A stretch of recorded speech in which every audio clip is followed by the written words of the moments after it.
Okay guys, welcome back to the channel. A little bit of a different position for me today behind the desk.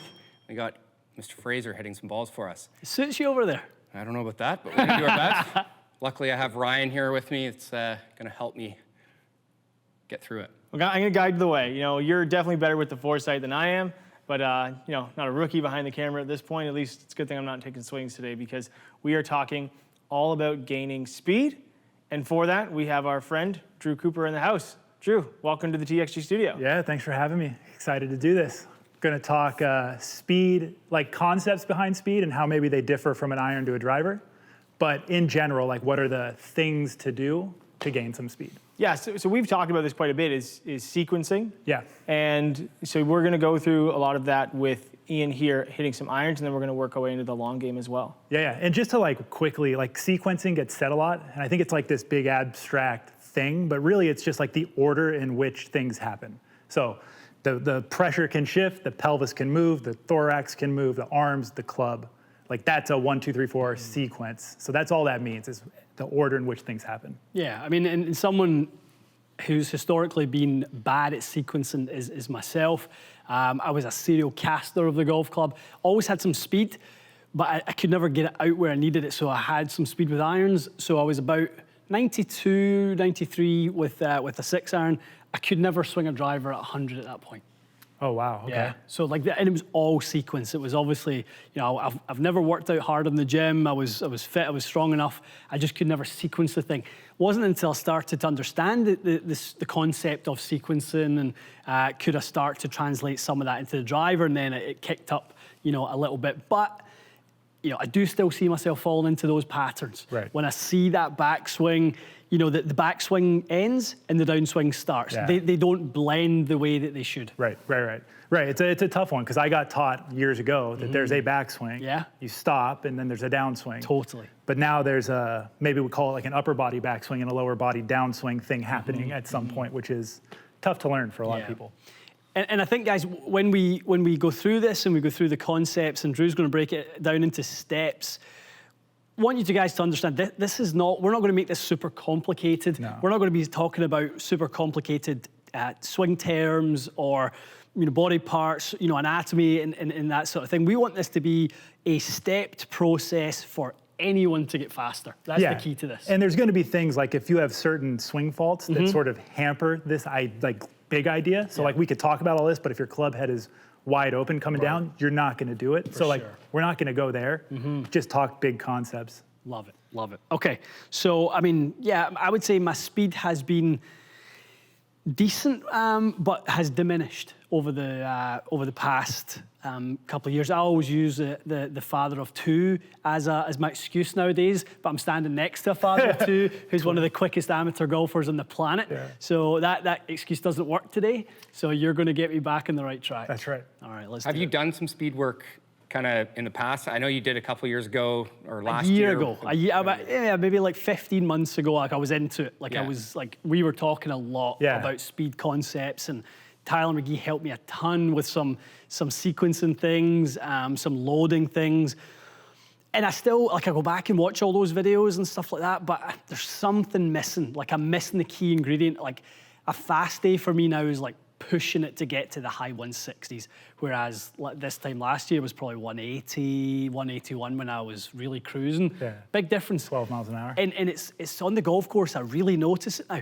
Like the course I play at, the par fives were par fours. Yeah. Now they are true par fives again, and I don't like it.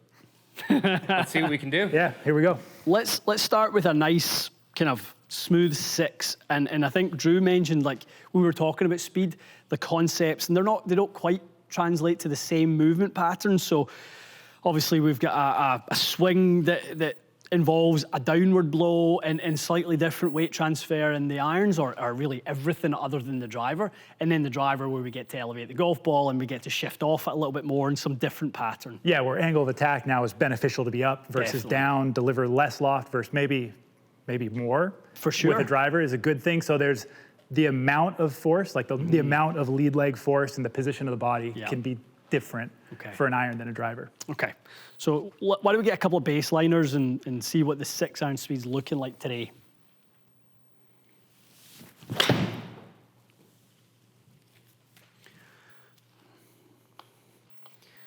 Not too bad, a little heavy maybe, so the spin might come down a touch there.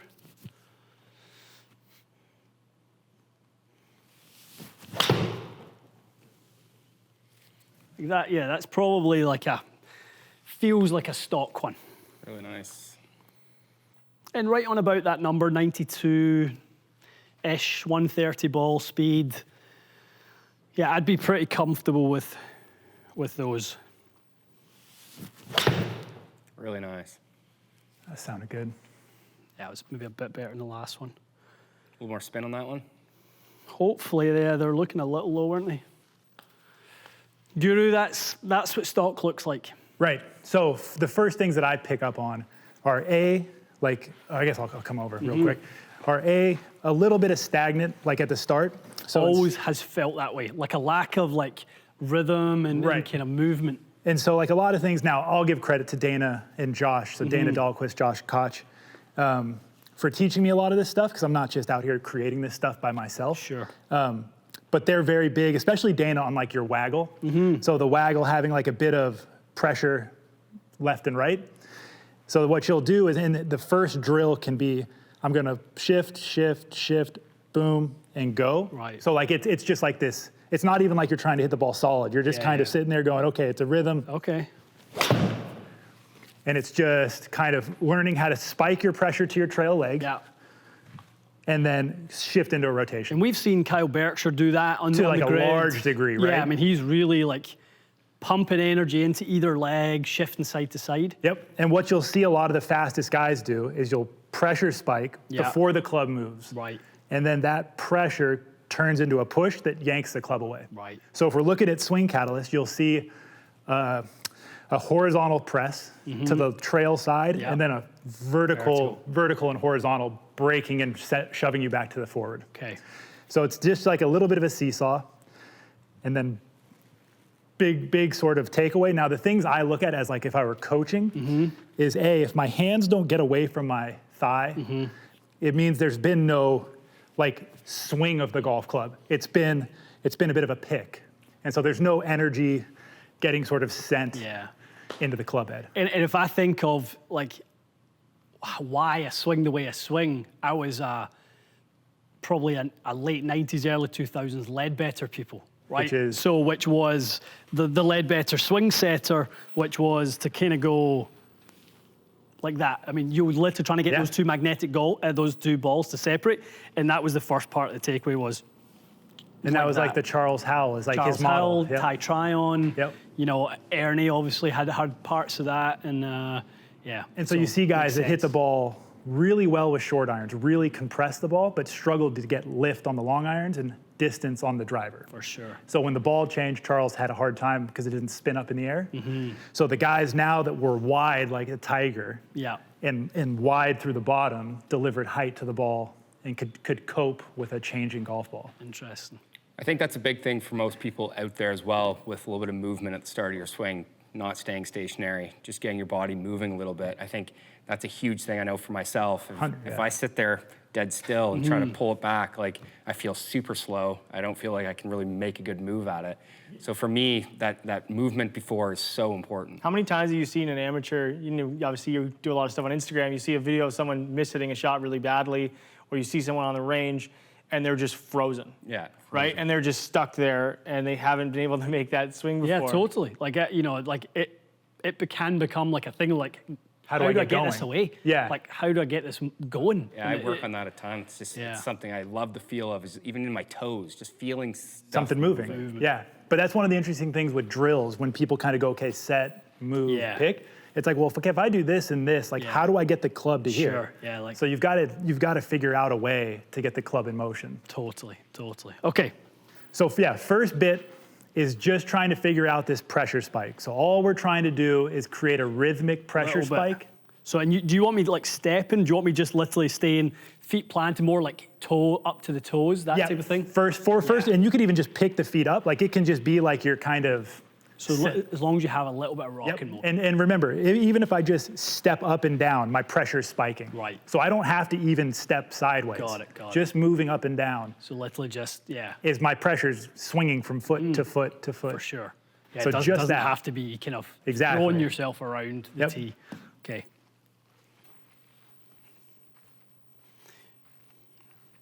Okay, so feeling that type of motion.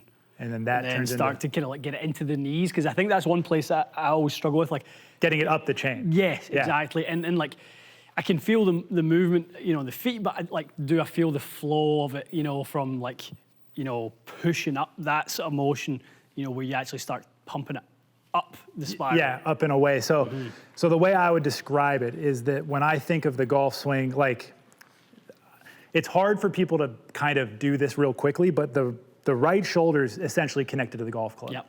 So like, I don't need to think about my hands. I can think about the shoulder moving, and that'll move the club. Yeah. So for me, there's lots of feelings around like my ribs and my pelvis, because if I move my ribs, it moves the club. Yeah.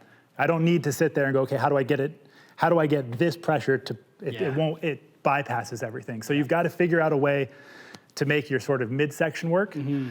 And so there's drills, but like we can try it with a golf club, and then we can move to drills if we have to, back to the club, back to drills. But our goal is to get to a golf club. Right.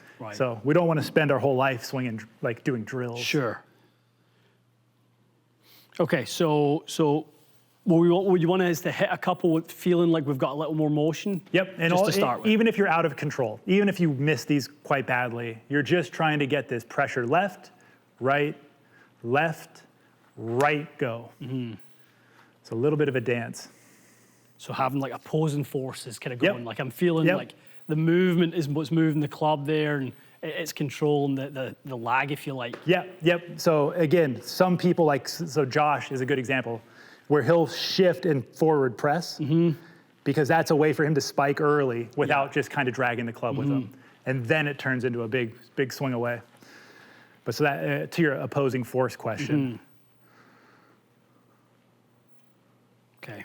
So then would you encourage someone to then settle or still kind of be in motion? For the drill, be in motion. Yeah.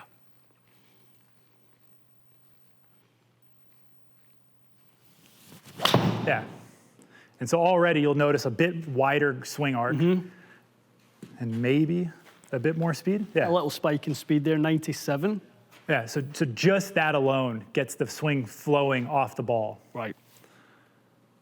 And honestly, that can be step one that could last someone a month or two to work on. Like that's hard enough for some people to get going. It honestly looks like almost uncomfortable for you that you want to set it. Like right? I literally don't want to have that much motion. I feel like how am I going to get back to it? And that's part of my problem with kind of like this can take where the club moves kind of like up, the head moves like left. It's not comfortable for me to get over there. Yeah, and to be fair, like if you got a brand new golfer, you might pull all this movement out and help them hit the ball. Right. As you get better though, you can add more in and get more energy. Yeah. But it is challenging. Like this is not for everyone.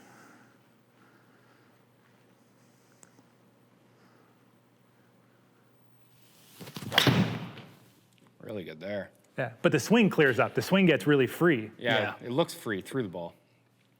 Yeah, I mean, you certainly, like, I don't have the ability to control that at that point. No, like, it's in motion, and I'm hoping for coordination to do its bit. Yep, to do its thing. So this is another example, though, of, like, you're not going to achieve speed by, like, positioning and, like, effort. Like, you've got to let go. Yeah. It's like trying to drive a car with the emergency brake on. Like, it's way more difficult than just taking the brake off and going. Yeah. The funny thing is, when I hit bad shots, but I feel the motion is good, I can accept a bad shot. The times when I can't accept bad shots is when I feel like I'm trying to control every part of the motion. It never feels good, and I hit a bad shot. Yeah. I remember sending Scott Cowkes a video last year. He's like, dude, you're static. He's like, you're frustrated because you've no motion. Yeah. He's like, just get moving. Like, start moving the thing away a little bit quicker. Yep. So same. Yeah, it's why I think Dr. Kwan's drills have been so popular. Yeah. It's because he gets you, and he'll say, like, the drills start far away from the golf swing. So you do step back, step forward, swing. Yeah, he loves Then that. you just go step back, swing. Then it's just like a step forward swing, and then it's no steps with a trigger, and it kind of works its way until you're swinging a golf club. Right. But that sort of freedom frees a lot of people up to just feel better. Totally. Yeah, it feels like you can actually be athletic with the thing, rather than being, so rigid. Yeah, I guess it's just like being an athlete. Yeah, I was gonna say, I think that's what it is. I mean, it's one sport where you're stationary. So And everything's stationary. Yeah, everything's stationary. So trying to tap into a little bit more of that athletic feel. Reaction, You're moving your body, using your reaction. Yep. Totally. So if you think of, I always think of, it's not quite the same thing, but it's a reactionary sport is tennis, where when someone's standing there waiting for a serve, you don't just stand they're not there. standing still. Totally. Like you are waiting in preparedness, right? You obviously, I know you've talked about it before. You play badminton, right? You don't stand there and go, okay, it's going to come eventually. It's like, no, you have to be ready to move. And I think that's the interesting thing of how this applies to a golfer, because a lot of athletes come from other sports, come to golf. We see it across the board, right? And then it's like, how do they bring, and that's why I think you see baseball pitchers bring such speed almost immediately to golf. A lot of golf, same with a lot of baseball players and hockey players, because there's a movement to the sequence that creates what happens. And golf kind of, and that's really what you're showcasing here, which I think is, to me, is someone who played hockey, not at any high level, but someone who played hockey, to be able to see how that transfers is pretty interesting. Yeah, the similarities are huge. Yeah. Really. Totally. Definitely differences, but similarities are huge. Okay, so movement, I mean, that's what we seen there, 97. 4 to 5 miles an hour. Yeah, and translating into ball speed gains of 130, call 139. It's a pretty big jump. Yeah. The last two were a big spike there. And so one of the things you'll notice is the launch angle will go up. Yeah. So the better you get, this is the difference between driver and iron. The better we get this sort of recenter land, push and turn, the more the club's going to line up and deliver loft, which is great for a driver, but you tame it down for an iron to hit like a compressed lower shot. Okay. So you don't slam on the gas when you land on your left leg with an iron. It's just kind of cruisy. Got it. Yeah, I mean, that's the thing, like functionally, 10 yards and a 6-iron is not really where I need to be, but I'm not, hopefully when I master the movement of it, I won't be moving at 100% effort level. Right. I'll be cruising at 195 to 2. Right. Okay, so little movement and get a little bit of flow into it. So that's okay. Like, that's what we don't care about. Where no, it goes that's what with we this. expect. Yeah, when we get away from a golf swing and you're moving around and things are going, like we don't expect perfection really. For sure. And that was a bit quicker there again, 98. So, I mean, if you anywhere near 100 miles an hour, PGA Tour average right now is 93 on 6-iron. So like 98, it's moving. Fast. Yeah. That's moving it pretty good. Okay. So any step other 2. principles? Okay, yeah, step 2. Step 2. So step 1's just pressure. Right. Just learning to pressure, have the pressure spike, trail side, and trigger. Step 2 would be learning to like heave something heavy. So now you're either pretending the club weighs 100 pounds, or you're physically going to go find something heavy. You're going to spike your pressure and throw something down the line away from you. Right. For me, again, that's going to be just like me with a golf swing, just taking the ribs and throwing the club so that it feels like the butt of the club's getting thrown way away from me. Right. I think a lot of people think width, like Tiger used to talk about width, and people just end up kind of going, and it's fake. It's not really useful. It's rigidness, it's tension. So what you're trying to do is use the momentum of the club, pressure spike, and throw that thing away from you so that it builds energy and tension into your turn. Makes sense. As that is not, even when I was moving my feet and have that motion, it to me did not feel like I was throwing the club away with any freedom. Right. And this is just another, like I say, stage 2, because this gets more challenging to control. Yeah. So it's more disconcerting. It's kind of like, what am I going to do with this? Right. But again, it's just a drill to get you to where you want to go. Right.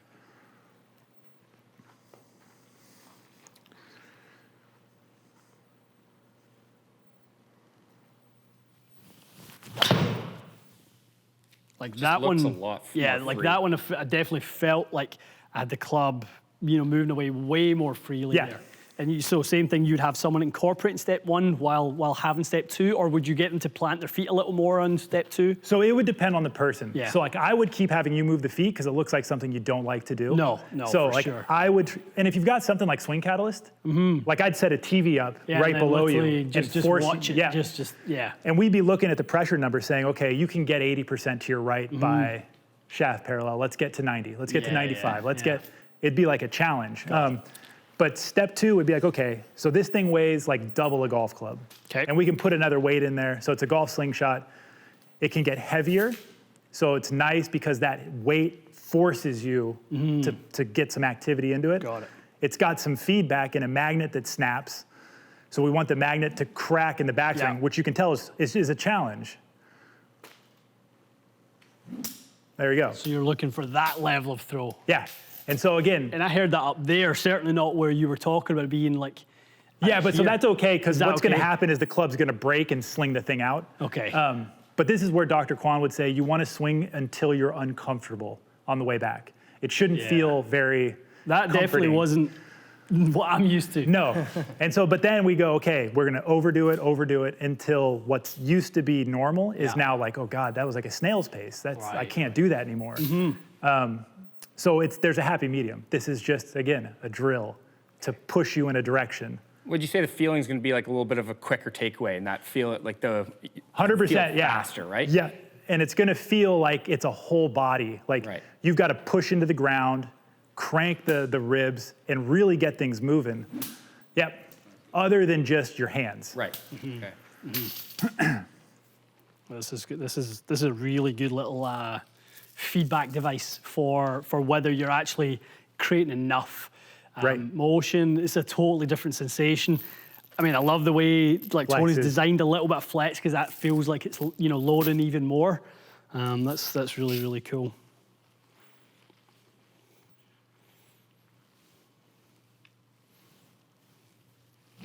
There you go.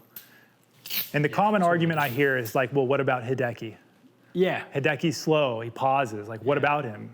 And the answer is always name 10 more Hideki. Sure, yeah. Well, that and Hideki's worked a long time trying to get rid of a little bit of his pauses. Right. It's I big think in a while that yeah. he's been actually trying to eliminate it. For sure. Because I think it does cause him problems. The timing gets a little off. Right. It's causes more issues than.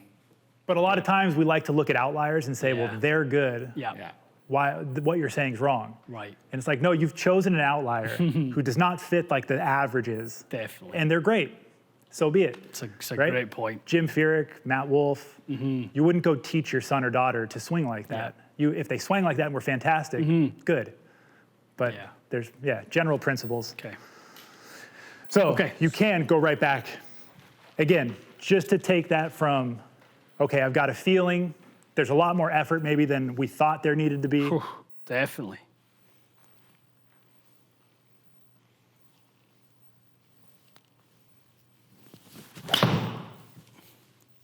Yeah, totally different. And you would say to people, do not worry where it goes. No, you can't worry. No. Again, it's like, that will come. yeah, it's like changing someone's grip dramatically and saying, hit the ball perfectly now. Yeah. It's a new skill. And if we go back and you said, okay, just hit a normal shot, you can go back to playing golf. Right, exactly. Yeah, you can, and still take some of those, those sort of principles that you're trying to kind of throw it away. Like I still feel like I could be faster than I was at 97 by having some of those feels. And that's to me the overarching goal of speed training for a golfer, not a long drive person, but like someone playing golf. Yeah. Is that you teach the top end so that the 90%, 80% is faster. Yeah. It's comfortable. It's your own pattern. It's not this wild long drive swing. Right. But you've got to get there. Like the only way to get faster is to train at speed.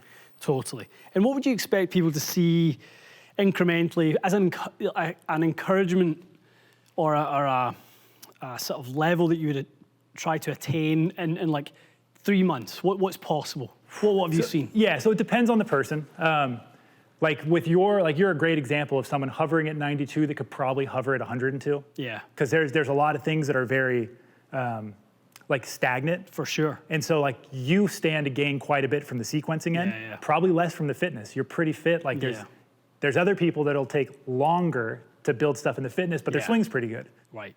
Look at tour guys. Like tour guys aren't gonna, like a Rory. You're not gonna teach him to sequence and then all of a sudden he's gonna gain 10 miles. He's not gonna go to 195 from 185. Right, he's a guy who's pretty darn good. Yeah. So people will vary in that level. So like anywhere from 3 or 4 miles an hour if you're quite good to 15. Like if you have a lower base. Yeah. Some people can just ramp up quite a bit. Interesting. Okay, I want to see this with the driver. Like I really want to see kind of this motion with the driver. Yeah, and then we can start talking about the transition and landing and Right, all these other, yeah. Like it does feel easier. Like that was like a golf course type control. That was 98. Looks more free. Definitely just a little bit of movement in the backswing, I think, is just so important for people. Yeah, I don't think it can be can't overstate it. Yeah. enough. Yeah. Mm-hmm.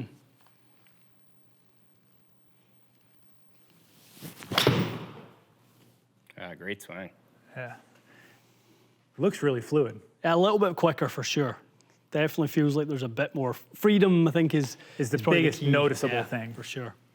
Okay, guys, so we just finished the 6-iron. We're going to dabble into a little bit of drives in a sec here, but I think that's the one. I mean, interesting to gain some speed with the irons, but people want it with a big stick. Well, it's nice with an iron, but it's not necessarily the thing that's going to change your game. Right, The right. driver changes like the whole course. Now that we've finished off iron, we're going to save part 2 for the driver. We're going to move into taking these principles that we've worked on with Ian and Drew with the movement and stage 2 when it comes to shifting the weight and bringing that to, the one that really important when it comes to gaining some strokes out on the golf course, which we talked about. So stay tuned for part 2 driver as we continue to gain speed for Ian here and see how far we can get it. Hoping so. stay tuned. Stay tuned.